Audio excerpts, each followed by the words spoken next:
까무룩 잠이 들었던가. 한서진은 흐릿한 새벽 공기에 스르르 눈을 떴습니다. 창밖은 아직도 지푸른 어둠에 잠겨 있었지만 익숙한 새 울음소리 대신 오늘은 유난히 바람 소리가 크게 들려왔습니다. 오늘은 남편 강민구의 세 번째 기일이었습니다. 3년이란 시간이 야속하게 흘렀지만 서진의 가슴속 시간은 여전히 그날에 멈춰 있는 듯 했습니다. 밤새 뒤척였던 탓인지 몸은 천근만근 무거웠지만 서진은 몸을 일으켰습니다.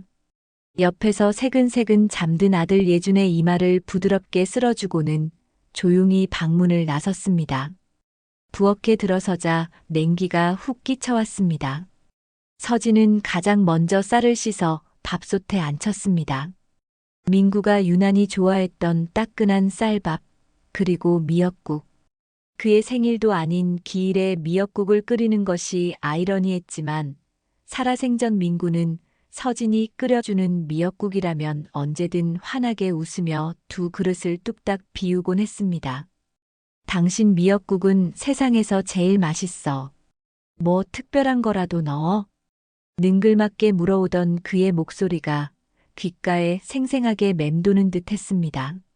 서진은 자기도 모르게 피식 웃음이 새어나왔다가 이내 먹먹해지는 가슴을 누르며 조기 몇 마리를 꺼내 기름을 둘렀습니다. 지글지글 생선 익는 소리가 적막한 새벽의 부엌을 채워갔습니다. 음식 하나하나에 민구와의 추억이 아로새겨져 있어 만드는 내내 마음 한구석이 아려왔어요. 엄마.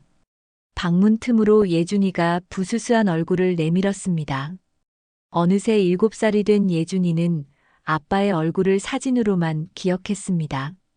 하지만 신기하게도 민구를 꼭 빼닮은 구석이 많아 서진은 예준이를 볼 때마다 남편을 보는 듯 가슴이 시큰하곤 했습니다. 우리 아들 일어났어? 조금 더 자야지. 아니야. 오늘 아빠한테 가는 날이잖아. 아이의 말에 서진은 또 한 번 울컥했습니다. 응, 맞아. 아빠 보러 가야지.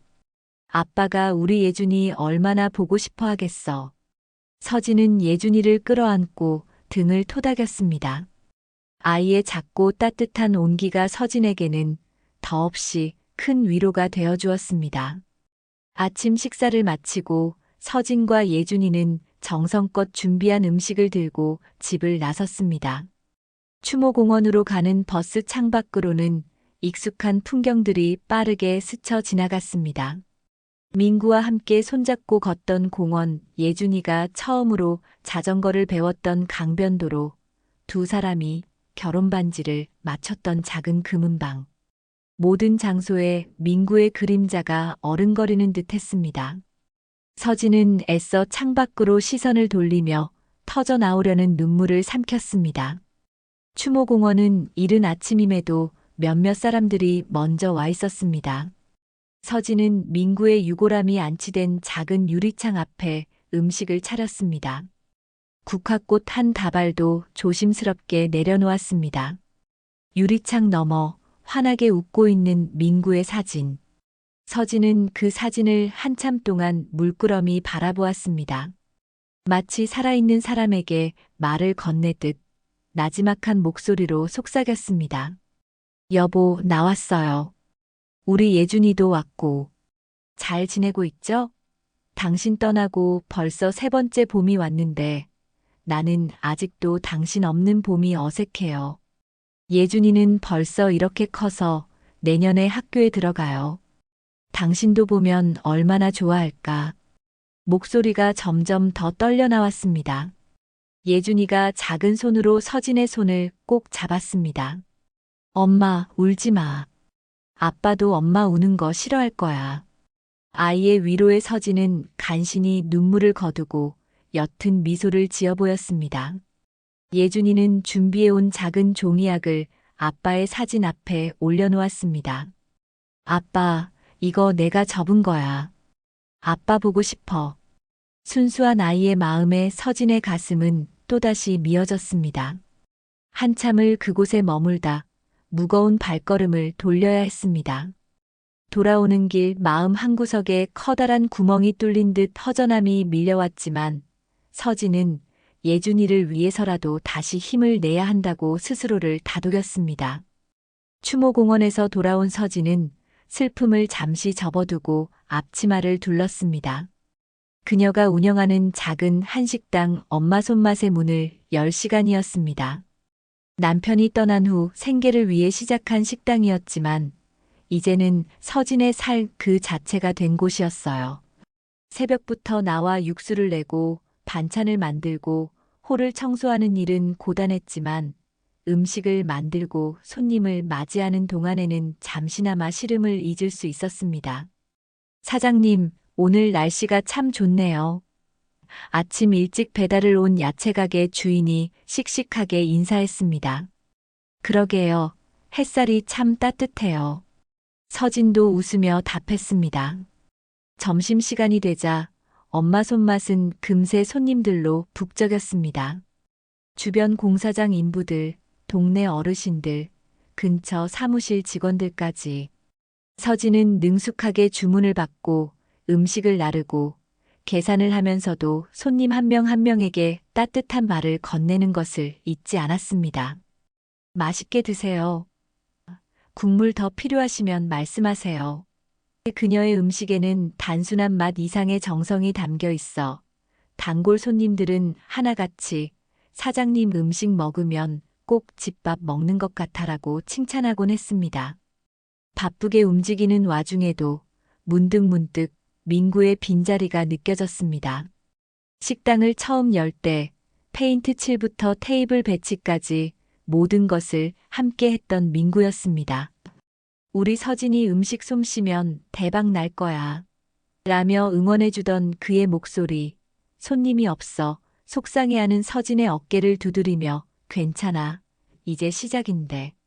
내가 홍보 열심히 할게라며 위로해주던 따뜻한 눈빛이 떠올라 가슴 한구석이 저릿해졌습니다. 사장님, 혼자 애 키우랴 가게 하랴 힘들지 않아요? 얼굴이 반쪽이 된 것 같네. 오랜 단골인 김할머니가 안쓰러운 듯 말을 건넸습니다. 아유, 할머니도 참. 괜찮아요. 우리 예준이 보고 힘내서 하는 거죠. 그리고 이렇게 찾아주시는 손님들 덕분에 즐겁게 일하고 있습니다. 서진은 애써 밝게 웃어 보였지만 그 미소 뒤에는 숨길 수 없는 피로와 슬픔이 어려 있었습니다. 저녁 장사까지 마치고 마지막 손님을 배웅한 시간은 밤 9시가 훌쩍 넘어서였습니다. 텅 빈 식당에 홀로 남자 그제야 긴장이 풀리면서 온몸에 피로가 몰려왔습니다. 의자에 주저앉아 잠시 숨을 고르는데 맞은편 빈 의자가 유난히 크게 느껴졌습니다. 예전에는 저 자리에 민구가 앉아 하루 동안 있었던 시시콜콜한 이야기들을 나누곤 했었는데 이제는 그 온기를 느낄 수 없다는 사실이 새삼스러웠습니다. 서진은 고개를 숙인 채 한숨을 내쉬었습니다. 집으로 돌아와 예준이를 씻기고 잠자리에 눕히고 나서야 비로소 서진만의 시간이 찾아왔습니다. 하루 종일 애써 눌러왔던 감정들이 스멀스멀 고개를 드는 시간이기도 했습니다. 서진은 거실 한쪽에 놓인 작은 나무 상자를 열었습니다. 그 안에는 민구의 유품 몇 가지와 낡은 앨범이 들어 있었습니다. 조심스러운 손길로 앨범을 꺼내 펼쳤습니다. 한 장 한 장 넘길 때마다 잊고 지냈던 추억들이 파노라마처럼 스쳐 지나갔습니다. 풋풋했던 연애 시절, 설렘과 긴장감 속에서 올렸던 결혼식, 예준이가 태어나던 날 감격에 겨워 어쩔 줄 몰라 하던 민구의 모습, 함께 떠났던 첫 가족 여행. 모든 사진 속에서 민구는 환하게 웃고 있었습니다. 그의 웃음은 서진에게 세상 그 무엇과도 바꿀 수 없는 행복이었습니다. 앨범의 마지막 장에는 유난히 빛바랜 사진 한 장이 꽂혀 있었습니다. 민구와 함께 등산을 가서 찍은 사진이었습니다. 사고가 있기 바로 전 주말이었어요. 단풍이 곱게 물든 산 정상에서 민구는 서진의 어깨를 감싸 안고 예준이를 목마를 태운 채 더없이 행복한 표정을 짓고 있었습니다. 그날 민구는 서진아, 우리 평생 이렇게 손잡고 같이 가자. 예준이 손도 잡고. 이 다음에 예준이가 커서 결혼하면 그땐 며느리 손주 손도 잡고 다 같이 이렇게 등산 오자라고 말했었습니다. 그 약속이 귓가에 생생한데 그는 이제 곁에 없었습니다. 서진은 그 사진을 가슴에 품고 소리 없이 울었습니다. 바보같이. 약속도 안 지키고. 당신 없이 나 혼자 어떡해. 예준이 데리고 어떡해. 원망 섞인 독백이 터져나왔습니다. 그리움과 슬픔, 그리고 남겨진 자의 막막함이 한데 뒤엉켜 서진의 마음을 핥히었습니다. 눈물은 멈추지 않고 흘러내려 앨범 위로 뚝뚝 떨어졌습니다. 얼마나 울었을까. 서진은 지쳐 잠이 들 때까지 민구를 부르며 흐느꼈습니다. 내일은 또다시 아무렇지 않은 듯 웃으며 하루를 시작해야 한다는 사실이 버겁게만 느껴지는 밤이었습니다. 기나긴 밤의 끝에는 새벽이 오겠지만 서진의 마음속 새벽은 아직 멀기만 한 듯 했습니다. 그날 이후로도 서진의 하루는 크게 달라지지 않았습니다. 여전히 동트기 전 일어나 예준이를 챙기고 식당 문을 열고 해가 저물 때까지 쉴 새 없이 몸을 움직였습니다. 달라진 것이 있다면 가슴 한구석을 짓누르던 슬픔의 무게가 아주 조금은 다른 종류의 먹먹함으로 바뀌었다는 것 정도였습니다. 남편의 기일이 지나고 며칠 뒤 여느 때처럼 식당 식재료를 사기 위해 서진은 새벽 일찍 집을 나섰습니다. 예준이는 아직 깊은 잠에 빠져 있었고 세상은 희뿌연 안개 속에 잠겨 있었습니다. 활기찬 듯하지만 고단한 삶의 무게가 공기처럼 떠도는 새벽 도매시장. 서진은 익숙하게 상인들과 눈인사를 나누며 오늘 필요한 채소와 생선을 골랐습니다. 콩나물 한 봉지, 두부 한 모에도 그녀의 깐깐한 눈썰미가 번뜩였습니다. 이모, 오늘 시금치는 물이 좋네. 좀 더 줘요. 흥정을 하는 목소리에도 억척스러운 생활력이 묻어났습니다. 한참을 돌아다니다 보니 어느새 양손 가득 장바구니가 묵직해졌습니다. 그때였습니다. 시장 한쪽 구석, 사람들이 버린 채소 더미 옆에 누군가 웅크리고 있는 모습이 눈에 들어왔습니다. 처음엔 그저 또 다른 시장의 노숙인이겠거니 무심히 지나치려 했습니다. 하지만 몇 걸음 옮기던 서진의 발걸음이 우뚝 멈췄습니다. 뭐라 설명할 수 없는 불길한 예감, 혹은 아주 희미한 익숙함이 그녀를 잡아 끌었습니다. 서진은 천천히 발걸음을 돌려 그 사람에게 다가갔습니다. 가까이 갈수록 심장이 불안하게 뛰기 시작했습니다. 남루하다 못해 해진 옷까지, 깡마른 얼굴은 때와 먼지로 뒤덮여 있었고 공허한 눈빛은 초점 없이 허공을 헤매고 있었습니다. 그런데 그 앙상한 손목, 힘없이 떨리는 어깨선이 어딘가 낯익었습니다. 서진은 저도 모르게 침을 꿀꺽 삼켰습니다. 설마 하는 마음으로 조금 더 다가가 그 사람의 얼굴을 자세히 들여다보았습니다. 그리고 그 순간 서진은 숨이 멎는 듯한 충격에 휩싸였습니다. 어머니? 자신의 입에서 나온 목소리가 남의 것처럼 멀게 느껴졌습니다. 아무리 봐도 그 초라한 행색의 노숙인은 3년 전 남편의 장례식장에서 망연자실한 표정으로 앉아있던 시어머니 박 여사였습니다. 한때는 고왔던 얼굴, 단정했던 몸가짐은 온데간데 없고 삶의 풍파에 완전히 쓰러져 버린 모습이었습니다. 서진은 믿을 수 없다는 듯 눈을 비볐지만 현실은 변하지 않았습니다. 과거 시어머니와의 관계는 살갑지도 그렇다고 모질지도 않은 딱 적당한 거리감을 유지하는 사이였습니다. 민구가 떠난 후로는 자연스레 연락이 끊겼고 서진 역시 애써 그녀를 찾지는 않았습니다. 그런데 이런 모습으로 재회하게 될 줄은 꿈에도 상상하지 못했습니다. 서진은 잠시 망설였습니다. 이 상황을 어떻게 받아들여야 할지, 무슨 말을 건네야 할지 알 수 없었습니다.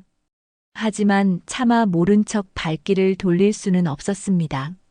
그녀는 시장 한편에서 파는 따끈한 국밥 한 그릇을 사들고 다시 박 여사에게 다가갔습니다. 어머니, 저 서진이에요. 강민구 아내 한서진이요. 박 여사는 갑자기 들려오는 목소리에 화들짝 놀라 고개를 들었습니다. 서진과 눈이 마주치자 그녀의 동공이 공포와 수치심으로 크게 흔들렸습니다. 박 여사는 마치 도망치려는 사람처럼 자리에서 일어나려 했지만 기력이 없는 듯 휘청거리며 다시 주저앉고 말았습니다. 헝클어진 머리카락 사이로 드러난 얼굴에는 깊은 절망감만이 가득했습니다. 어머니, 일단 이거라도 좀 드세요. 그리고 저희 집에 가요. 서진의 목소리에는 애틋함과 안타까움이 뒤섞여 있었습니다. 주변 상인들이 수군거리는 시선이 느껴졌지만 서진은 아랑곳하지 않고 박 여사의 깡마른 팔을 부축했습니다. 박 여사는 아무런 저항도 하지 못한 채 마치 모든 것을 체념한 사람처럼 서진에게 이끌려 시장을 빠져나왔습니다. 집으로 돌아오는 내내 두 사람 사이에는 무거운 침묵만이 흘렀습니다. 박 여사는 고개를 푹 숙인 채 간간히 깊은 한숨만 내쉬었고 서진 역시 무슨 말을 꺼내야 할지 몰라 입술만 깨물었습니다. 남편을 잃은 며느리와 아들을 잃은 시어머니. 하지만 그 슬픔의 결은 어딘가 달라 보였습니다. 서진의 집 현관에 들어서자마자 박 여사는 그 자리에 풀썩 주저앉아 버렸습니다. 서진은 말없이 박 여사를 욕실로 안내했습니다. 따뜻한 물로 그녀의 몸을 씻기고 미리 준비해둔 새 옷을 갈아입혔습니다. 오랜 노숙 생활로 지저분했던 모습이 조금씩 지워지자 예전에 단아했던 흔적이 희미하게나마 드러났습니다. 하지만 그녀의 눈빛에 서린 깊은 슬픔과 불안감은 쉽사리 가시지 않았습니다. 할머니, 잠에서 깬 예준이가 거실로 나오다 낯선 박 여사의 모습에 걸음을 멈추고 경계하는 눈빛을 보냈습니다. 서진은 예준이를 다독이며 예준아, 인사드려. 할머니셔라고 말했지만 박 여사는 예준이와 눈도 마주치지 못한 채 고개만 숙였습니다. 그날부터 박 여사와의 어색한 동거가 시작되었습니다. 서진은 아침 일찍 식당으로 나갔고 박 여사는 하루 종일 집안에서 그림자처럼 조용히 지냈습니다.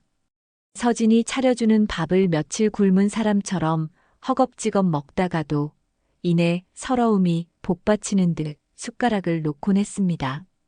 어머니, 건강은 좀 어떠세요? 그동안 어떻게 지내신 거예요? 서진은 조심스럽게 말을 건넸지만 박 여사는 그저 미안하다. 다 내 탓이다. 면목이 없어라는 말만 되풀이하며 고개를 저을 뿐이었습니다. 그녀의 침묵 속에는 차마 말 못할 깊은 사연이 숨겨져 있음을 직감한 서진은 더 이상 캐묻지 않고 묵묵히 기다려주기로 했습니다. 시어머니의 텅 빈 눈동자를 볼 때마다 그 깊이를 알 수 없는 절망의 구렁텅이를 보는 것 같아 마음이 아팠습니다. 밤이 되면 서진은 옆방에서 들려오는 박 여사의 희미한 흐느낌 소리에 잠을 설치기 일쑤였습니다. 그 소리를 들을 때마다 서진의 마음은 착잡해졌습니다. 어머니가 왜 저렇게까지 되셨을까? 민구 씨, 당신이 살아있다면 이 모든 상황을 뭐라고 설명할 거야. 남편에 대한 원망과 그리움이 파도처럼 밀려왔습니다. 며칠이 지나자 예준이는 조금씩 박 여사에게 다가가기 시작했습니다. 자신이 그린 그림을 보여주기도 하고 유치원에서 있었던 일을 종알종알 이야기하기도 했습니다. 박 여사는 여전히 말이 없었지만 예준이를 바라보는 눈빛에는 아주 희미하게나마 온기가 감도는 듯 했습니다. 그러나 그 온기 뒤에는 여전히 짙은 어둠이 드리워져 있어 서진의 마음은 더욱 무거워져만 갔습니다. 이 기묘한 침묵과 불안한 동거가 언제까지 계속될 수 있을지 서진은 알 수 없었습니다. 박 여사가 서진의 집에 머무른 지 일주일쯤 지났을까? 여전히 두 사람 사이의 공기는 무겁고 어색했지만 아주 미미한 변화의 조짐이 보이기 시작했습니다. 그 변화의 중심에는 7살배기 예준이가 있었습니다. 아이의 순수함은 때로 어른들의 굳게 닫힌 마음의 빗장을 스르르 열게 하는 마법 같은 힘을 지니고 있었습니다. 서진이 식당 일로 바쁠 때면 박 여사는 거실에 앉아 하염없이 창밖만 바라보곤 했습니다. 그런 할머니의 모습이 안쓰러웠던지 예준이는 유치원에서 돌아오면 조르르 박 여사 곁으로 다가가곤 했습니다. 할머니, 이거 내가 그린 사자예요. 멋있죠? 예준이가 서툰 솜씨로 그린 그림을 내밀자 박 여사는 처음으로 희미하게나마 입가에 미소를 머금었습니다. 그리고는 아주 낮은 목소리로 우리 예준이는 그림도 잘 그리는구나. 내 아빠도 어렸을 때 그림 그리는 걸 참 좋아했단다라고 말했습니다. 민구의 어린 시절 이야기가 나오자 박 여사의 눈빛이 순간 아련하게 흔들렸습니다. 그날 이후로 박 여사는 예준이에게 민구의 어릴 적 이야기를 하나둘씩 들려주기 시작했습니다. 개구쟁이였던 이야기, 동네 골목 대장이었던 이야기, 그리고 엄마에게만큼은 한없이 다정했던 아들이었다는 이야기까지.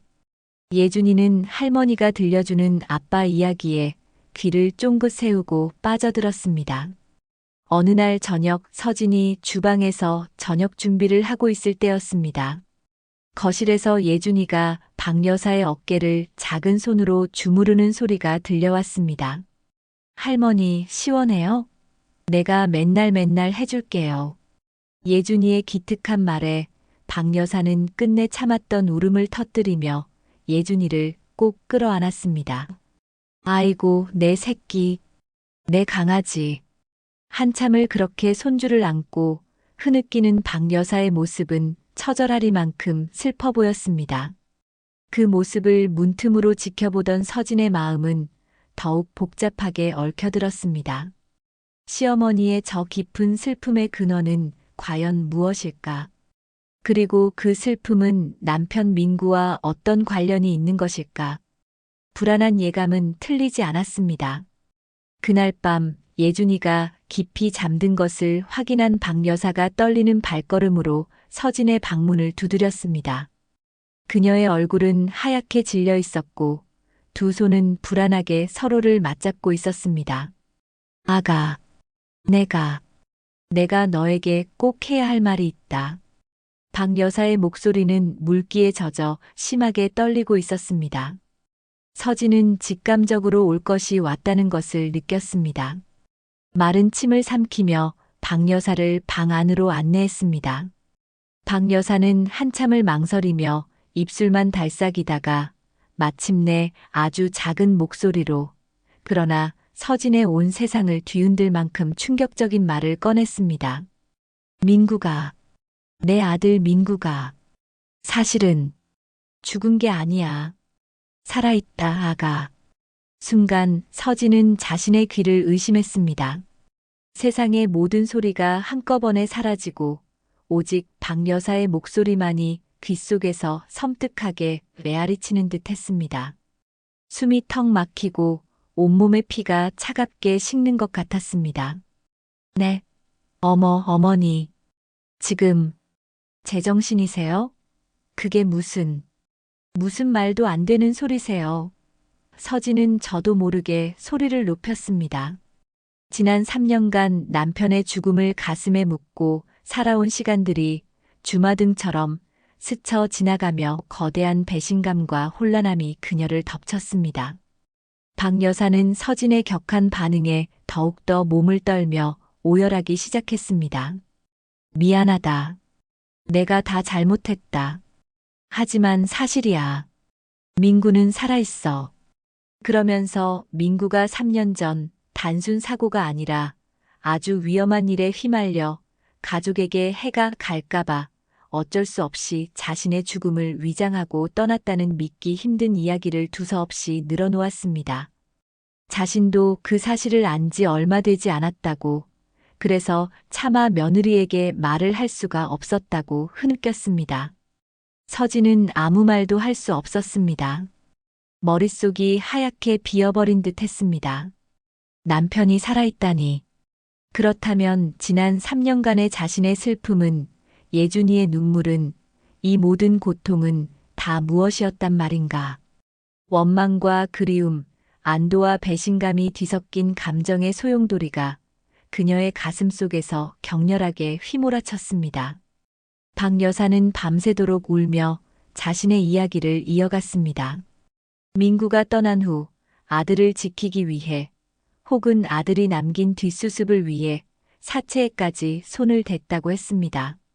하지만 민구는 돌아오지 않았고 빚은 눈덩이처럼 불어나 감당할 수 없는 지경에 이르렀다고 합니다. 빚쟁이들의 독촉과 협박에 시달리다 결국 살던 집까지 넘어가고 오갈 데 없는 신세가 되어 거리를 떠돌게 되었다는 것이었습니다. 그러다 얼마 전에 민구 녀석에게서 연락이 왔었다. 아주 잠깐. 자신이 살아있다고 하지만 아직 돌아올 수 없다고. 그리고 나더러 몸조심하라고. 그게 다였어. 박 여사는 그 짧은 연락 이후 아들이 살아있다는 희망과 동시에 며느리와 손주에 대한 죄책감으로 하루하루를 지옥 속에서 살았다고 했습니다. 차마 서진 앞에 나설 용기가 없어 모든 것을 체념하고 거리에 나앉아 죽을 날만 기다리고 있었는데, 이렇게 서진을 다시 만나게 될 줄은 몰랐다고 흐느꼈습니다. 서진은 뜬 눈으로 밤을 새웠습니다. 시어머니의 기구한 사연을 들으며 연민과 안타까움을 느꼈지만, 그보다 더 큰 것은 남편 민구에 대한 알 수 없는 감정이었습니다. 왜 떠나야만 했을까? 얼마나 위험한 일이기에 가족까지 속여야 했을까? 그리고 지금은 어디서 어떻게 지내고 있는 것일까? 새벽동이 터올 무렵 서진은 퉁퉁 부은 눈으로 결심했습니다. 이 모든 진실을 자신의 눈으로 확인해야겠다고. 그리고 만약 남편이 정말 살아있다면 그를 찾아야겠다고. 분노와 원망보다는 그를 이해하고 싶은 마음, 그리고 그가 처한 상황을 알고 싶은 마음이 더 간절했습니다. 폭풍처럼 휘몰아친 밤이 지나고 서진의 삶은 또 한 번의 거대한 전환점을 맞이하고 있었습니다. 충격적인 고백으로 지새운 밤이 지나고 어김없이 새벽이 밝아왔습니다. 하지만 서진에게 그날 아침은 평소와 전혀 다른 의미로 다가왔습니다. 세상이 온통 뿌옇게 보이는 것 같았고 현실감이 느껴지지 않았습니다. 남편이 살아있다는 시어머니의 말이 밤새도록 뇌리를 떠나지 않았지만 여전히 모든 것이 꿈처럼 아득하기만 했습니다. 멍하니 앉아있는 서진에게 박 여사가 다가와 떨리는 손으로 빛바랜 편지 한 통을 건넸습니다. 이건 민구가 떠나기 전에 나한테 남기고 간 거다. 너한테 전해주라고 했는데 차마 용기가 안 나서. 서진은 떨리는 손으로 편지를 받아들었습니다. 민구의 필체가 분명했습니다. 울컥 치미는 감정을 누르며 편지를 펼쳐 읽어내려갔습니다. 어머니, 이 못난 아들 때문에 얼마나 마음고생이 심하셨습니까? 불효자식을 용서하십시오. 제가 모든 것을 망쳤습니다. 하지만 이것 하나만은 알아주십시오. 제가 떠나는 것은 서진이와 예준이를 지키기 위한 마지막 선택입니다. 언젠가 모든 것을 바로잡고 당당하게 돌아갈 날을 꿈꿉니다. 그때까지 부디 두 사람을 부탁드립니다. 그리고 절대로 저를 찾지 마십시오. 그것이 저를 셔추돋는 길입니다.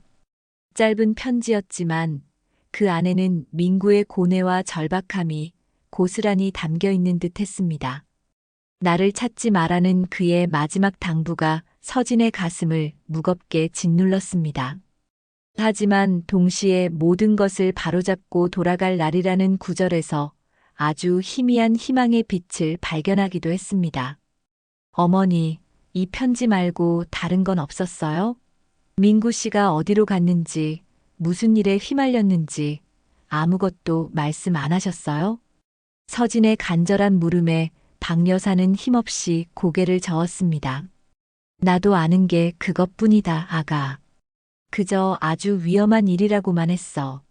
자기가 해결해야 할 일이 있다고. 서진은 깊은 한숨을 내쉬었습니다. 단서는 턱없이 부족했지만 이대로 주저앉아 있을 수만은 없었습니다. 분노와 원망보다는 남편을 이해하고 싶은 마음이, 그가 처한 상황을 알고 싶은 마음이 더욱 간절해졌습니다. 서진은 결심했습니다. 어떻게든 민구를 찾아야겠다고. 그리고 그가 숨기고 있는 진실을 알아내야겠다고. 가장 먼저 떠오른 사람은 민구의 오랜 친구이자 전직 형사였던 오 반장이었습니다. 민구가 실종되기 몇 달 전부터 사업 문제로 힘들어할 때 오 반장과 자주 통화하고 만났던 기억이 어렴풋이 떠올랐습니다. 어쩌면 오 반장은 무언가 알고 있을지도 모른다는 생각이 들었습니다. 오 반장의 예전 전화번호는 이미 없는 번호로 나왔습니다.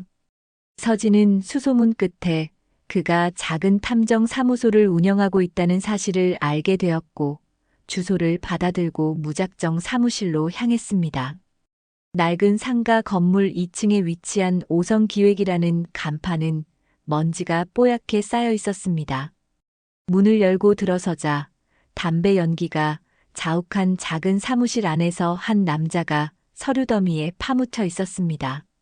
10년 전쯤 보았던 것보다 머리숱은 줄고 얼굴에는 세월의 흔적이 역력했지만 날카로운 눈빛만은 여전한 오 반장이었습니다. 누구? 신지? 오 반장은 낯선 방문객을 경계하는 듯 물었습니다. 저, 기억하실지 모르겠지만 강민구 씨 아내 한서진입니다. 서진의 말에 오 반장의 눈이 커졌습니다. 그는 자리에서 벌떡 일어나 서진을 의아한 표정으로 바라보았습니다.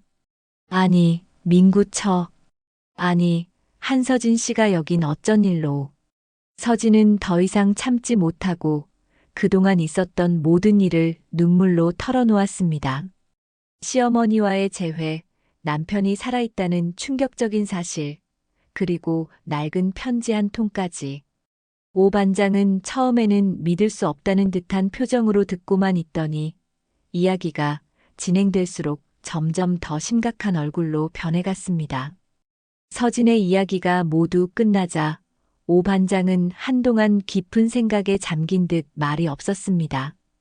그의 얼굴에는 놀라움과 안타까움, 그리고 무언가 짐작 가는 바가 있는 듯한 복잡한 표정이 스쳐 지나갔습니다.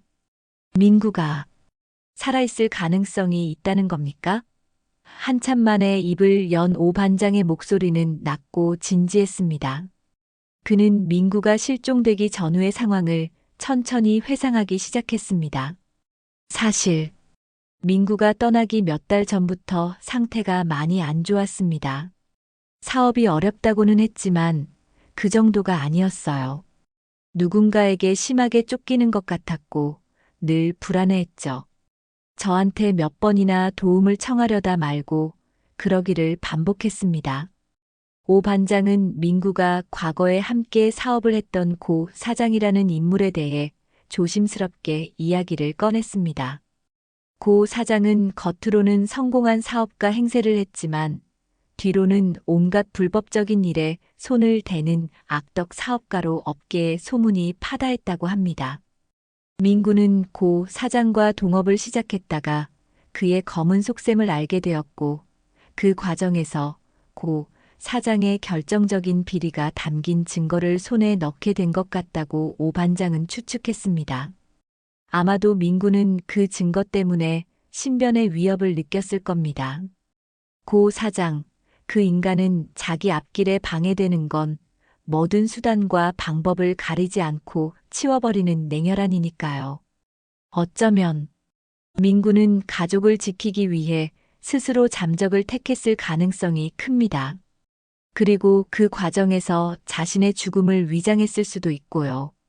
오 반장의 말을 듣는 동안 서진의 손은 가늘게 떨리고 있었습니다. 남편이 그런 끔찍한 일에 휘말렸으리라고는 상상도 하지 못했습니다.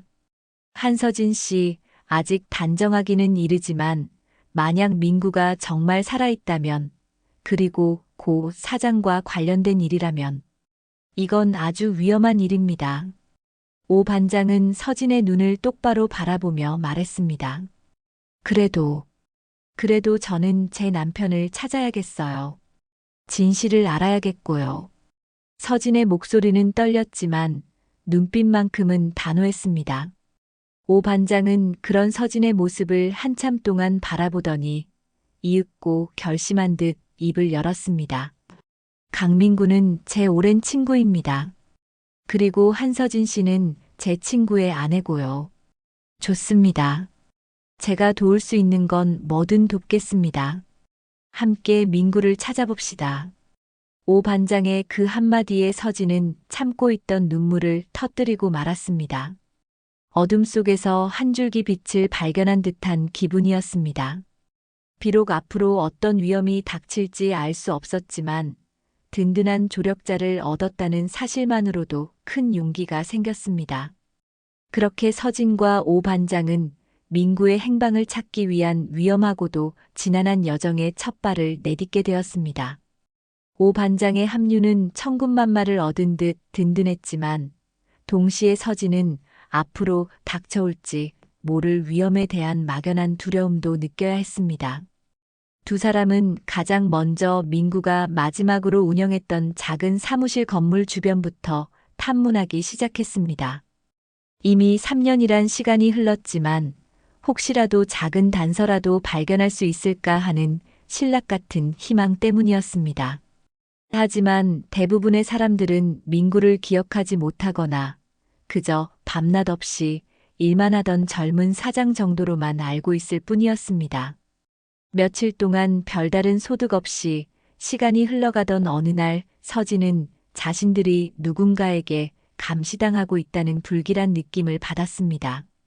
식당에서 집으로 돌아오는 길 혹은 오 반장의 사무실을 오가는 길에 언젠가부터 낯선 검은색 승용차가 주변을 맴돌고 있다는 것을 깨달은 것입니다. 처음에는 우연이겠거니 생각했지만 그 횟수가 잦아지면서 단순한 우연이 아님을 직감했습니다. 오 반장님, 아무래도 저희 미행당하고 있는 것 같아요. 서진은 불안한 목소리로 오 반장에게 털어놓았습니다. 오 반장은 이미 눈치채고 있었다는 듯 담담하게 대답했습니다. 네, 저도 그렇게 생각합니다. 아마도 고 사장 쪽 사람들이겠죠. 우리가 민구 씨 행방을 캐고 다닌다는 소문이 벌써 들어간 모양입니다. 그의 표정은 어느 때보다 심각했습니다. 한서진 씨, 이제부터 정말 조심해야 합니다. 저놈들은 보통 내기가 아니에요. 서진은 덜컥 겁이 났습니다. 자신은 괜찮았지만 어린 예준이와 몸도 성치 않은 시어머니에게까지 해가 미칠까봐 두려웠습니다. 하지만 이미 발을 들인 이상 여기서 멈출 수는 없었습니다. 민구 씨, 당신도 이런 공포 속에서 3년을 버틴 거야? 대체 얼마나 무서웠을까? 남편의 고통이 고스란히 전해져 오는 듯 했습니다. 서진은 입술을 깨물며 다시 한번 마음을 다잡았습니다. 어떻게든 이 지옥 같은 상황을 끝내고 남편을 되찾고 싶었습니다. 오 반장은 고 사장에 대해 좀 더 자세히 이야기해 주었습니다. 그는 건설업을 기반으로 사채, 유흥업소 등 검은 돈이 오가는 사업이라면 무엇이든 손을 대는 인물이었고 자신의 사업에 방해가 되는 인물은 가차없이 처리하는 것으로 악명이 높다고 했습니다. 정치권에도 연줄이 닿아 있다는 소문까지 있어 경찰도 쉽게 건드리지 못하는 거물이라고 했습니다. 민구가 그런 인물에게 잘못 엮였다는 사실만으로도 등골이 오싹해졌습니다. 그러던 중 오 반장이 문득 무언가를 떠올렸습니다. 민구가 잠적하기 직전에 저한테 맡긴 물건이 하나 있었습니다. 낡은 낚시용품 가방이었는데 자기가 아주 아끼는 거라면서 나중에 꼭 찾아가겠다고 신신당부를 했었죠. 그동안 까맣게 잊고 있었는데 두 사람은 곧장 오 반장의 사무실 창고로 향했습니다. 먼지가 뽀얗게 쌓인 창고 구석에서 문제의 낚시 가방을 찾아냈습니다. 가방 안에는 낡은 낚싯대와 릴, 그리고 민구가 즐겨 읽던 낡은 소설책 몇 권이 전부였습니다. 실망감이 밀려오던 순간 서진은 책 한 권에서 무언가 불룩하게 튀어나와 있는 것을 발견했습니다.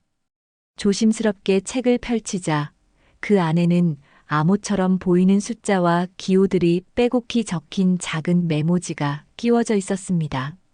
그리고 그 메모지 밑에는 예준이가 태어났을 때 신었던 아주 작은 아기 신발 한 짝이 곱게 놓여 있었습니다.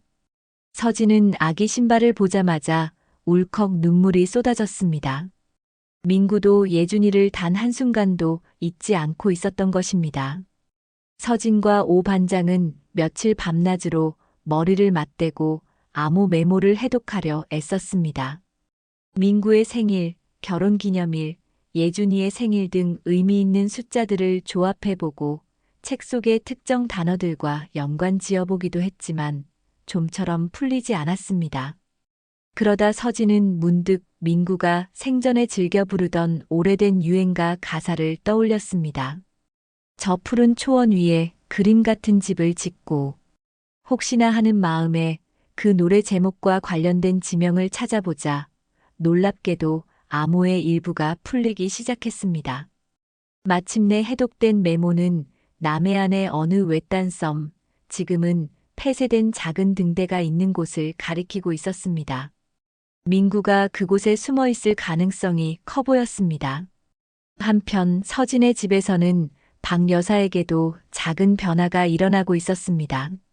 처음에는 모든 것을 체념한 듯 방 안에만 틀어박혀 있던 그녀가 서진이 민구를 찾기 위해 위험을 무릅쓰고 고군분투하는 모습을 지켜보면서 조금씩 용기를 내기 시작한 것입니다.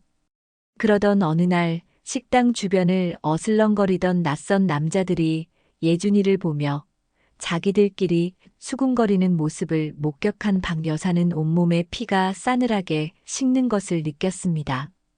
예전 빚쟁이들에게 시달릴 때와 똑같은 살기 어린 눈빛이었습니다. 더 이상 아들과 며느리 그리고 손주에게 짐만 될 수는 없다고 생각한 박 여사는 중대한 결심을 했습니다. 그녀는 장롱 깊숙한 곳, 낡은 옷가지들 사이에 숨겨두었던 작은 녹음 테이프 하나를 꺼냈습니다. 그것은 오래전 민구가 고 사장에게 협박을 당할 때 몰래 녹음해 두었던 것이었습니다. 민구는 혹시 모를 사태에 대비해 어머니에게 맡겼던 것이고 박 여사는 그 존재조차 잊고 지내다 최근에야 기억해냈습니다. 두려웠지만 박 여사는 떨리는 손으로 오 반장에게 연락했습니다. 오 서방, 나 민구 어미요. 내 아들 살릴 수 있는 물건이 내 손에 있소. 이걸 가져가시오. 늦은 밤 인적이 드문 공원에서 오 반장과 비밀리에 접선한 박 여사는 녹음 테이프를 건네며 눈물을 흘렸습니다. 부디 내 아들, 우리 민구를 찾아주시오. 그리고 다시는 이런 끔찍한 일이 우리 가족에게 일어나지 않도록 해주시오. 오 반장은 테이프를 건네받으며 굳은 표정으로 고개를 끄덕였습니다. 서진은 뒤늦게 이 사실을 알고 시어머니의 손을 붙잡고 한참을 울었습니다. 이제 모든 단서가 한 곳을 가리키고 있었습니다. 남편 강민구가 숨어 있을 그 외딴 섬으로. 그리고 그곳에서 기다리고 있을지 모를 진실의 무게를 향해 서진은 또 한 번 발걸음을 옮길 준비를 하고 있었습니다. 제육장 섬에서의 조우, 엇갈리는 마음. 박 여사가 건넨 녹음 테이프와 민구가 암호로 남긴 외딴 섬의 존재. 희미하게 흩어져 있던 퍼즐 조각들이 하나로 맞춰지는 듯 했습니다. 서진의 마음은 당장이라도 그 섬으로 달려가고 싶었지만 동시에 두려움도 엄습했습니다. 만약 민구가 정말 그곳에 있다면 3년 만에 마주하게 될 그의 모습은 어떨까? 그리고 자신은 과연 어떤 얼굴로 그를 대해야 할까? 예준이와 시어머니에 대한 걱정도 떨칠 수 없었습니다. 서진은 밤새 잠 못 이루고 뒤척이다 동이 틀 무렵 결연한 표정으로 오 반장에게 전화를 걸었습니다. 반장님, 저 그 섬에 가야겠어요. 혼자서는 무리일 것 같아요. 도와주실 수 있나요? 오 반장은 이미 예상했다는 듯 침착한 목소리로 답했습니다. 물론입니다, 한서진 씨. 제가 함께 가겠습니다. 하지만 그곳이 안전하다는 보장은 없습니다. 만반의 준비를 하고 가야 합니다. 출발 당일 서진은 예준이를 박 여사에게 맡기며 몇 번이고 당부했습니다. 어머니, 예준이 잘 부탁드려요. 무슨 일 있으면 바로 연락 주시고요. 박 여사는 그런 서진의 손을 꼭 잡으며 걱정 말거라 아가. 너는 내 남편 꼭 찾아서 무사히 돌아오기만 해라. 예준이는 내가 목숨 걸고 지킬 테니라며 오히려 서진을 안심시켰습니다. 남해안의 작은 항구에서 그들이 찾아야 할 섬으로 들어가는 정기 여객선은 없었습니다. 수소문 끝에 낡은 통통배 한 척을 겨우 구할 수 있었습니다. 배 주인은 거친 파도를 가리키며 오늘 물길이 좀 사나운데 괜찮겠소? 라고 물었지만 서진과 오 반장은 망설임 없이 고개를 끄덕였습니다.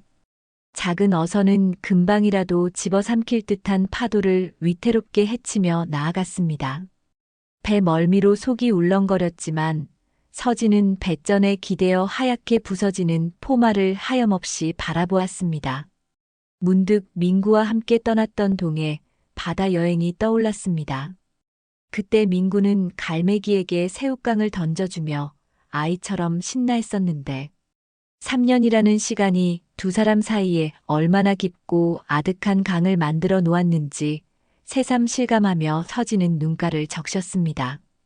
1시간쯤 지났을까 저 멀리 희뿌연 해무 사이로 작은 섬 하나가 모습을 드러냈습니다. 섬은 생각보다 더 황량하고 고요했습니다.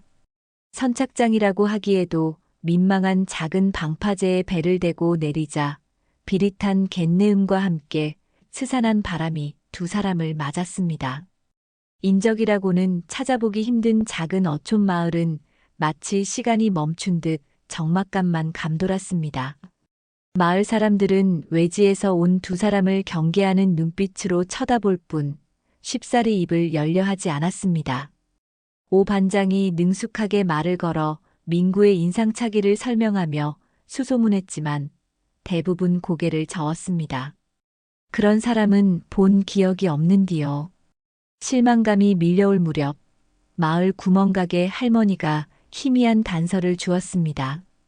글쎄, 한 반년 전쯤인가 외지인 하나가 저쪽 폐쇄된 등대 근처 폐가에 들어와 살기 시작했다는 말은 들었는지. 워낙 사람들과 어울리지 않아서 얼굴은 잘 모르겠소. 서진과 오 반장은 마지막 희망을 걸고 할머니가 가리킨 등대 쪽으로 향했습니다. 가파른 언덕길을 한참 오르자 낡고 허물어져 가는 등대와 그 옆으로 금방이라도 쓰러질 듯한 폐가 한 채가 보였습니다. 심장이 미친 듯이 뛰기 시작했습니다. 그때였습니다. 폐가 뒤편 바위에서 낚싯대를 들이우고 있는 한 남자의 뒷모습이 서진의 시야에 들어왔습니다. 햇볕에 그을린 검은 피부, 덥수룩하게 자란 머리카락, 남루한 작업복 차림이었지만 그 넓은 어깨와 미동도 없이 앉아있는 자세가 너무나도 익숙했습니다. 서진은 숨이 멎는 것 같았습니다. 떨리는 다리를 겨우 움직여 그에게 다가갔습니다. 여보. 목소리가 제대로 나오지 않았습니다. 남자가 천천히 고개를 돌렸습니다. 깊게 패인 주름, 고단함이 역력한 얼굴이었지만 그 눈빛만은 서진이 기억하는 민구의 것이었습니다. 3년. 꿈에도 그리던 남편이 바로 눈앞에 있었습니다. 서진아. 민구의 입에서도 믿을 수 없다는 듯한 탄식이 흘러나왔습니다. 그의 눈동자가 걷잡을 수 없이 흔들렸습니다. 놀라움, 고통, 그리고 형언할 수 없는 슬픔이 뒤섞인 표정이었습니다. 서진은 와락 그에게 달려가고 싶었지만 발이 땅에 붙은 듯 떨어지지 않았습니다. 그저 눈물만이 하염없이 흘러내렸습니다. 그런데 다음 순간 민구는 마치 귀신이라도 본 사람처럼 당황한 기색으로 자리에서 벌떡 일어나더니 뒤도 돌아보지 않고 숲속으로 도망치듯 사라져버렸습니다. 여보, 안 돼요. 가지 마세요. 여보.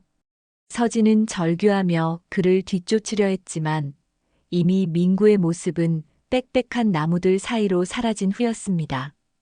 그 자리에 주저앉아 서진은 아이처럼 목 놓아 울었습니다. 오 반장이 다가와 말없이 그녀의 어깨를 감싸 안았습니다. 왜 나를 피하는 거야, 여보? 내가 그렇게 미웠어? 내가 뭘 잘못했는데? 서진의 울음 섞인 절규가 스산한 바람소리에 묻혀 섬 전체로 퍼져나가는 듯 했습니다. 한참을 울다 지쳐 겨우 몸을 일으킨 서진은 민구가 사라진 자리에 작은 나무 상자 하나가 놓여 있는 것을 발견했습니다.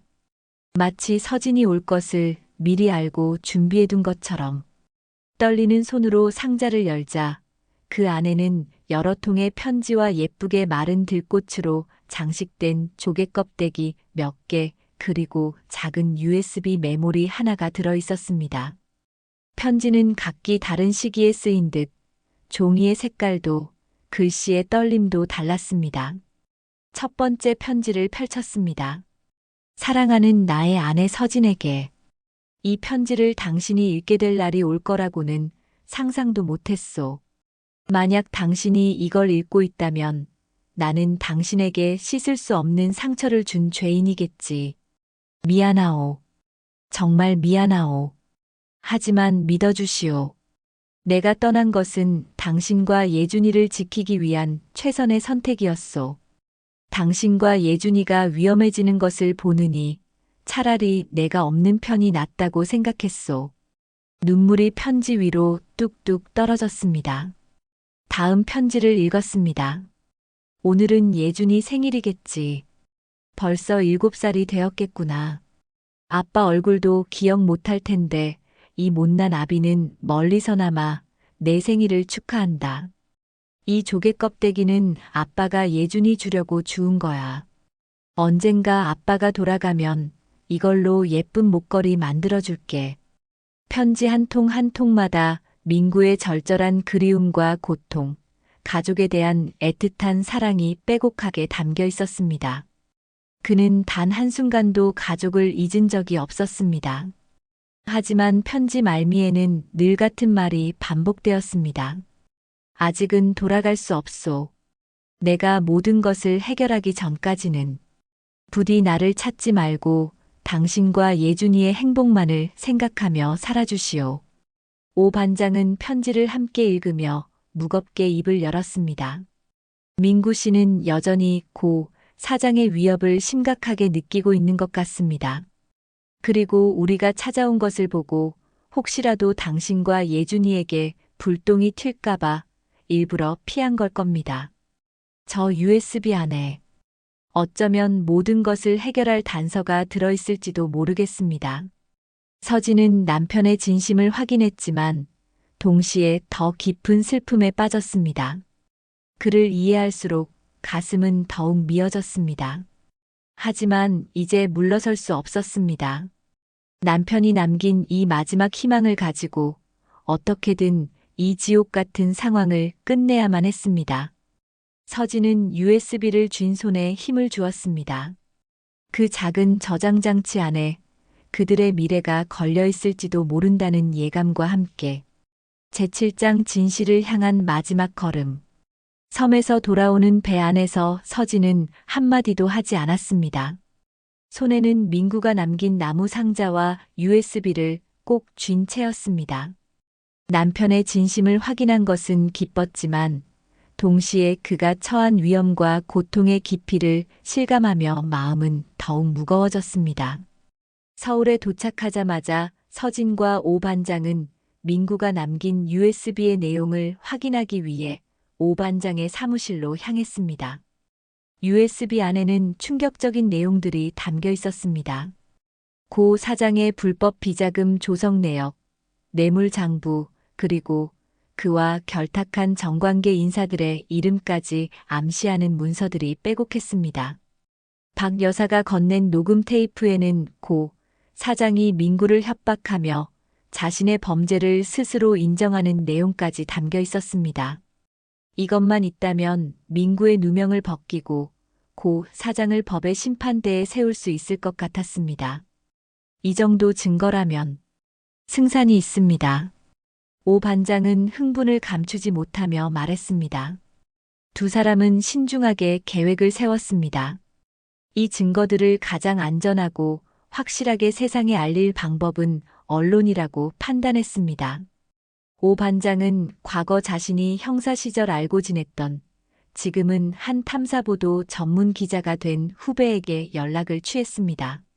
처음에는 반신반의하던 기자도 오 반장이 보여주는 증거의 명확함과 방대함에 입을 다물지 못했습니다.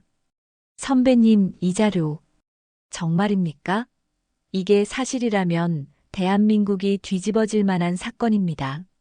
며칠 뒤 한 유력 시사 주간지를 통해 고 사장의 추악한 비리와 강민구 씨의 억울한 사연이 대대적으로 보도되기 시작했습니다. 첫 보도가 나가자마자 사회는 발칵 뒤집혔습니다. 인터넷 포털 사이트와 SNS는 순식간에 고 사장을 비난하는 여론으로 들끓었고 강민구 씨를 구해야 한다는 동정 여론도 확산되었습니다.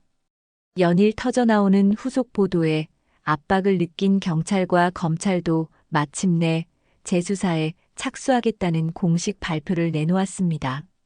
서진은 떨리는 마음으로 뉴스 속보를 지켜보며 이제야 한 줄기 빛이 보이는 것 같다고 생각했습니다. 하지만 궁지에 몰린 쥐가 고양이를 문다고 했던가. 언론 보도로 자신의 실체가 드러나자 고 사장은 최후의 발악을 시작했습니다. 그는 서진의 식당으로 사람을 보내 행패를 부리게 하거나 밤늦게 박 여사의 집으로 협박 전화를 걸어 입 다물지 않으면 당신 며느리와 손주 목숨도 무사하지 못할 것이라며 섬뜩한 경고를 날렸습니다. 서진은 두려움에 떨었지만 이제 와서 물러설 수는 없었습니다. 오히려 고 사장의 비열한 행동은 그녀의 투지를 더욱 불태웠습니다. 더 이상 당신 같은 인간에게 내 남편과 내 가족 인생을 망치게 내버려 두지 않겠어요. 당신은 반드시 죗값을 치르게 될 겁니다. 서진은 협박범에게 단호하게 맞섰습니다. 박 여사 역시 이전에 무력했던 모습은 온데간데 없었습니다. 내 아들 인생을 그렇게 망쳐놓고도 아직 정신을 못 차렸느냐? 하늘이 무섭지도 않으냐? 이 천벌 받을 인간아. 라며 전화기에 대고 고래고래 소리를 질렀습니다. 오 반장은 서진과 박 여사, 예준이의 신변 보호를 위해 안전 가옥을 마련하고 24시간 내내 주변을 경호했습니다. 고 사장은 또한 언론을 통해 서진과 민구에 대한 악의적인 거짓 정보를 퍼뜨리며 여론을 반전시키려 했지만 이미 그의 실체를 알아버린 대중들은 냉담한 반응을 보일 뿐이었습니다. 한편 외딴 섬에서 홀로 숨어 지내던 민구도 뉴스를 통해 자신의 사연이 세상에 알려지고 있다는 사실을 접하게 되었습니다. 처음에는 당혹스러웠지만 이내 아내와 어머니 그리고 오 반장이 자신을 위해 얼마나 위험한 싸움을 하고 있는지 깨닫고는 가슴 깊이 뜨거운 것이 치밀어 오르는 것을 느꼈습니다. 나 때문에, 나 하나 때문에 저 사람들이 저렇게까지. 그는 더 이상 숨어 지켜보고만 있을 수 없었습니다. 특히 고 사장이 서진과 가족들을 직접적으로 위협하고 있다는 소식을 접했을 때 민구의 분노는 극에 달했습니다. 자신이 직접 나서지 않으면 이 지옥 같은 상황이 끝나지 않을 것이라는 것을 그리고 사랑하는 사람들이 계속해서 위험에 처할 것이라는 것을 깨달았습니다. 그는 떨리는 손으로 낡은 공중전화 수화기를 들었습니다. 그리고 오랫동안 마음속으로만 수없이 불렀던 번호를 눌렀습니다. 여보세요? 전화기 너머로 오 반장의 익숙한 목소리가 들려왔습니다. 형님, 저 민구입니다. 수화기 저편에서 한동안 아무런 소리도 들리지 않았습니다. 오 반장 역시 충격과 반가움에 말을 잇지 못하는 듯 했습니다. 민구야, 너 정말 민구냐? 어디 있는 거야, 지금? 형님, 이제 모든 것을 끝내러 가겠습니다. 더 이상 도망치지 않겠습니다. 서진이와 예준이, 그리고 우리 어머니를 꼭 지켜주십시오. 민구의 목소리는 낮고 차분했지만 그 안에는 강철보다 단단한 결의가 서려 있었습니다. 그는 오 반장과 비밀리에 잦은 출두 계획을 조율하기 시작했습니다. 3년간의 어둡고 긴 터널의 끝이 마침내 보이기 시작하는 순간이었습니다. 제8장 3년 만의 해후. 민구가 잦은 출두하기로 한 날 새벽부터 서진의 집은 긴장감이 감돌았습니다. 박 여사는 아들을 만난다는 생각에 밤새 한숨도 자지 못한 듯 눈이 퀭했고 예준이도 평소와 다른 집안 분위기를 감지했는지 불안한 표정으로 서진의 곁을 맴돌았습니다. 서진은 애써 태어난 척 예준이의 아침을 챙겨 먹이고 옷을 입혔지만 정작 자신은 물 한 모금 넘기기 어려웠습니다. 3년 만의 재회. 그토록 기다려왔던 순간이었지만 막상 닥치고 보니 어떤 얼굴로 남편을 마주해야 할지, 무슨 말을 먼저 건네야 할지 머릿속이 하얗게 비어버리는 듯 했습니다. 오 반장이 운전하는 차를 타고 경찰서로 향하는 동안 서진의 가슴은 터질 것처럼 두근거렸습니다. 오 반장은 백미러로 서진의 창백한 얼굴을 보며 마지막 당부를 잊지 않았습니다. 한서진 씨, 마음 단단히 먹으셔야 합니다. 민구도 많이 변했을 수 있고 앞으로 힘든 과정이 남아있을 겁니다. 하지만 오늘이 모든 것을 제자리로 돌려놓는 첫걸음이 될 겁니다. 서진은 말없이 고개만 끄덕였습니다. 경찰서 앞은 이미 수많은 취재진으로 인산인해를 이루고 있었습니다. 민구의 잦은 출두 소식은 이미 언론에 알려져 있었고 세상을 떠들썩하게 만든 사건의 주인공을 직접 카메라에 담기 위한 경쟁이 치열했습니다. 쉴 새 없이 터지는 카메라 플래시와 기자들의 고함 소리가 뒤섞여 아수라장을 방불케 했습니다. 서진과 박 여사, 예준이는 오 반장의 도움으로 간신히 경찰서 안으로 들어가 지정된 장소에서 민구를 기다렸습니다. 시간이 흐를수록 초조함은 극에 달했고 서진은 마른 입술만 자꾸 깨물었습니다. 얼마나 시간이 흘렀을까. 마침내 복도 저편에서 웅성거리는 소리와 함께 몇몇 경찰관에게 둘러싸인 한 남자가 모습을 드러냈습니다. 수척해진 얼굴, 깊게 팬 주름, 그리고 아무렇게나 자란 수염까지. 지난번 섬에서 보았던 모습 그대로였지만 그 눈빛만큼은 예전의 강인함을 잃지 않고 있었습니다. 바로 강민구, 그녀의 남편이었습니다. 민구의 시선이 자신들을 향해 다가오는 것을 느끼자 서진은 숨이 멎는 것 같았습니다. 민구는 인파를 헤치고 마침내 서진과 예준이, 그리고 어머니 박 여사 앞에 섰습니다. 그의 발걸음이 멈추자 주변의 모든 소음이 거짓말처럼 사라지고 정적만이 감도는 듯 했습니다. 민구는 떨리는 눈으로 아내와 아들, 그리고 어머니를 번갈아 바라보았습니다.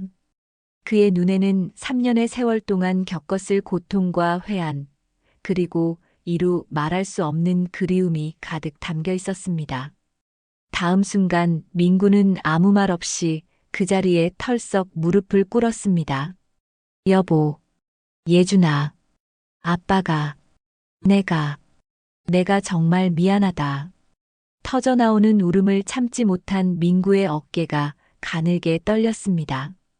그 모습을 지켜보던 서진도 박 여사도 더는 참지 못하고 뜨거운 눈물을 쏟아냈습니다. 서진은 황급히 다가가 민구를 일으켜 세우려 했지만 민구는 고개를 숙인 채 용서를 구하듯 흐느낄 뿐이었습니다. 괜찮아요. 괜찮아. 이제 돌아왔잖아요. 돌아와줘서 정말 고마워요. 서진은 울먹이며 민구의 어깨를 감싸 안았습니다. 예준이는 갑작스러운 상황에 어리둥절한 표정을 짓다가도 엄마와 할머니, 그리고 처음 보는 아빠라는 사람의 슬픔에 전염된 듯 작은 눈에서 눈물을 글썽이며 민구의 바짓가랑이를 붙잡았습니다. 박 여사는 아들의 등을 두드리며 내 아들, 내 불쌍한 아들, 얼마나 고생이 많았느냐. 이제 됐다. 이제 다 괜찮다라며 통곡했습니다. 3년간 서로의 가슴에 쌓였던 슬픔과 그리움, 원망과 안타까움이 뜨거운 눈물과 함께 터져나오는 순간이었습니다. 주변을 에워싸고 있던 기자들조차 숙연한 분위기에 압도되어 한동안 카메라 셔터를 누르지 못했습니다. 그렇게 한바탕 눈물의 재회가 끝나고 민구는 곧바로 경찰 조사를 받기 시작했습니다.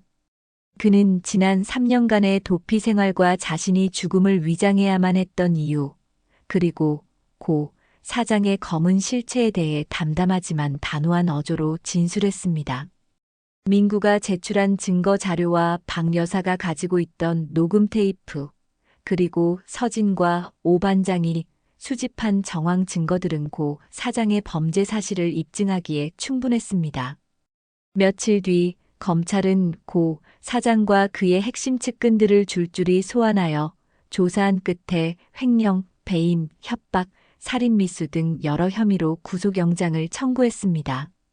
대한민국을 떠들썩하게 만들었던 거대 악의 실체가 마침내 법의 심판대에 오르게 된 것입니다. 물론 민구 역시 자신의 죽음을 위장하고 잠적했던 과거의 행동에 대한 법적 책임을 완전히 피할 수는 없었습니다. 하지만 그의 행동이 가족을 지키기 위한 어쩔 수 없는 선택이었고, 고 사장의 협박과 위협이 실제했다는 점, 그리고 사건 해결에 결정적인 기여를 했다는 점 등이 정상 참작될 가능성이 높았습니다. 길고 긴 법정 다툼이 예고되었지만 서진은 이제 민구의 곁을 지키며 함께 싸워나갈 수 있다는 사실만으로도 희망을 느꼈습니다. 3년간의 기다림과 고통 끝에 마침내 진실이 세상에 드러나고 정의가 바로 설 수 있는 첫걸음을 내디딘 것이었습니다. 재구장 상처와 치유 사이에서 길고 지리했던 법정 다툼 끝에 마침내 고 사장 일당에게는 중형이 선고되었고 민구는 여러 정상 참작 사유가 받아들여져 집행유예 판결을 받고 자유의 몸이 되었습니다. 3년 만에 모든 굴레를 벗고 가족의 품으로 돌아온 민구였지만 그의 얼굴에는 기쁨보다는 어색함과 미안함이 더 크게 서려 있었습니다. 자신의 흔적이라고는 찾아보기 힘든 집, 훌쩍 커버린 아들 예준이, 그리고 자신 없이도 꿋꿋하게 살아온 아내 서진 앞에서 민구는 마치 불청객이 된 듯한 기분을 느껴야 했습니다. 서진은 돌아온 남편이 한없이 반갑고 애틋했지만 동시에 지난 3년의 시간 동안 생긴 마음의 거리감을 쉽사리 좁히기는 어려웠습니다. 밤늦게까지 식당 일에 매달렸던 습관 때문에 민구가 옆에 잠들어 있는 것이 낯설게 느껴졌고 사소한 일에도 예민하게 반응하는 자신을 발견하곤 했습니다. 민구 역시 그런 서진의 마음을 모르는 바 아니었기에 섣불리 다가가지 못하고 서먹하게 맴돌기만 했습니다. 두 사람 사이에는 보이지 않는 벽이 존재하는 듯 했습니다. 가장 큰 변화는 예준이에게서 나타났습니다. 갑자기 나타난 아빠라는 존재가 낯설고 어색하기만 한 예준이는 민구가 다가가려 할 때마다 엄마 뒤로 숨거나 고개를 돌려버리기 일쑤였습니다. 민구는 그런 아들의 모습에 가슴이 미어졌지만 섣불리 다그치거나 서운함을 표현할 수도 없었습니다. 그저 묵묵히 예준이가 마음을 열어주기를 기다리는 수밖에 없었습니다. 식사 시간은 더욱 고역이었습니다. 어색한 침묵 속에서 숟가락 부딪히는 소리만 들릴 때가 많았고, 간혹 오가는 대화도 단답형으로 끝나기 일쑤였습니다. 민구는 밤마다 잠 못 이루고 뒤척였습니다. 과거의 악몽이 되살아나기도 했고, 앞으로 어떻게 이 망가진 관계를 회복하고 가족에게 진 빚을 갚아나가야 할지 막막하기만 했습니다. 그나마 다행인 것은 박 여사의 존재였습니다. 아들이 돌아오자 박 여사는 마치 오랫동안 자신을 짓누르던 무거운 짐을 내려놓은 듯 한결 편안해진 표정이었습니다. 하지만 한편으로는 며느리에게 진 마음의 빚 때문에 선뜻 예전처럼 대하지 못하고 거리를 두려는 듯한 모습을 보이기도 했습니다. 그러던 어느 날 박 여사가 조용히 짐을 챙겨 떠나려 하는 것을 서진이 발견했습니다. 어머니, 지금 어디 가시는 거예요? 나는 이제 여기 있을 이유가 없다, 아가. 그동안 신세 많이 졌으니 이제 너희들끼리 오순도순 잘 살아라. 박 여사의 말에 서진은 가슴이 철렁 내려앉았습니다. 그녀는 황급히 박 여사의 손을 붙잡았습니다. 어머니, 그런 말씀 마세요. 저희 이제 진짜 한 가족이잖아요. 예준이 할머니신데 어딜 가시려고요. 저희 곁에 같이 계셔야죠. 어머니 안 계시면 저도 민구 씨도 예준이도 너무 힘들어요. 서진의 진심 어린 만류에 박 여사의 눈가가 촉촉하게 젖어들었습니다. 지난 세월 동안 서로에게 쌓였던 오해와 미안함, 그리고 말 못할 상처들이 그 순간 눈 녹듯 사라지는 듯 했습니다. 박 여사는 그제야 참았던 눈물을 터뜨리며 서진의 손을 마주 잡았습니다. 고맙다, 아가. 정말 고맙다. 두 사람은 한참을 부둥켜 안고 울었습니다. 그날 이후 박 여사는 서진의 집에서 함께 살며 예준이를 돌보고 살림을 거들면서 진정한 가족의 일원으로 다시 자리매김했습니다. 서진과 민구는 부부관계 회복을 위해 전문가의 도움을 받기로 했습니다. 상담 치료를 통해 두 사람은 지난 3년간 각자가 겪어야 했던 고통과 상처를 솔직하게 털어놓고 서로를 이해하려는 노력을 시작했습니다. 민구는 오 반장의 도움으로 작은 인테리어 회사에 일자리를 구해 사회생활을 다시 시작했고, 서진은 그런 민구를 묵묵히 지지하며 작은 변화에도 칭찬과 격려를 아끼지 않았습니다. 주말이면 세 사람은 함께 예준이가 좋아하는 동물원에 가거나 가까운 공원으로 나들이를 갔습니다. 처음에는 어색해하던 예준이도 조금씩 민구에게 마음을 열기 시작했습니다. 민구가 만들어주는 딱지 로봇에 신기해하고 민구가 읽어주는 동화책 이야기에 귀를 기울였습니다. 물론 과거의 상처가 불쑥 떠올라 사소한 오해로 다투기도 하고 서로에게 서운함을 느끼는 순간도 있었습니다. 하지만 그럴 때마다 두 사람은 피하지 않고 솔직한 대화를 통해 문제를 해결하려 노력했습니다. 그렇게 아주 느리지만 조금씩 서로의 마음의 거리를 좁혀나가며 깨어졌던 신뢰와 사랑을 조심스럽게 회복해 나가고 있었습니다. 상처는 깊었지만 그 상처 위에 새살이 돋아나고 있다는 희망을 두 사람은 함께 느끼고 있었습니다. 제10장 다시 함께 맞는 봄날. 시간은 강물처럼 흘러 민구가 가족의 품으로 돌아온 지도 어느덧 반년이라는 시간이 지났습니다. 혹독했던 겨울이 지나고 마침내 따스한 햇살과 함께 봄이 찾아왔습니다. 그리고 그 봄과 함께 예준이의 7번째 생일도 다가왔습니다. 작년까지만 해도 엄마와 단둘이 조촐하게 보냈던 생일이었지만 올해는 달랐습니다. 아빠와 할머니까지 온 가족이 함께하는 예준이의 첫 번째 생일 파티였습니다. 생일날 아침부터 집안은 분주했습니다. 서진과 박 여사는 예준이가 좋아하는 잡채와 미역국, 갈비찜을 만드느라 여념이 없었고 민구는 거실을 풍선과 예쁜 장식들로 꾸미느라 진땀을 흘렸습니다. 예준이는 그런 아빠의 모습을 신기한 듯 쫓아다니며 작은 손으로 풍선 불기를 돕기도 했습니다. 오후가 되어 맛있는 음식들이 식탁 위에 가득 차려지고 예쁜 생일 케이크에 촛불이 밝혀지자 예준이의 얼굴에는 한바구음이 가득 피어났습니다. 자, 우리 예준이 촛불 끄기 전에 소원 빌어야지. 민구가 다정한 목소리로 말했습니다. 예준이는 두 손을 꼭 모으고 한참 동안 눈을 감고 있더니 힘껏 촛불을 불어 껐습니다. 우리 예준이 무슨 소원 빌었어? 서진이 궁금하다는 듯 물었습니다. 예준이는 잠시 뜸을 들이다가 수줍은 목소리로 대답했습니다. 우리 가족, 이제 아프지 말고 헤어지지 말고 영원히 함께 행복하게 살게 해주세요. 라고 빌었어요. 아이의 순수한 소원에 서진과 민구, 그리고 박 여사의 눈시울이 동시에 붉어졌습니다. 지난 시간 동안 겪었던 아픔과 고통이 주마등처럼 스쳐 지나가면서 지금 이 순간 함께 웃고 있다는 사실이 얼마나 소중하고 감사한 일인지 새삼 깨달았습니다. 세 사람은 말없이 서로를 바라보며 따뜻한 미소를 주고받았습니다. 예준이의 작은 소원은 어쩌면 가족 모두의 간절한 바람이었을 겁니다. 며칠 뒤 화창한 주말 오후였습니다. 서진은 민구에게 조심스럽게 말을 건넸습니다. 여보, 우리 같이 가고 싶은 곳이 있어요. 서진이 말한 곳은 다름 아닌 3년 전 민구가 실족사한 것으로 알려졌던 바로 그 산이었습니다.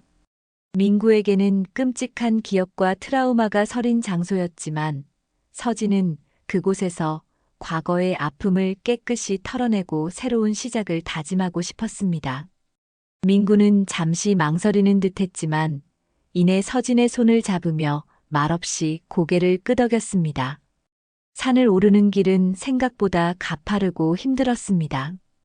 특히 민구는 오랜만에 등산이라 그런지 유난히 숨가빠했지만 그럴 때마다 서진이 그의 손을 잡아주고 예준이가 아빠 힘내 라며 작은 목소리로 응원했습니다.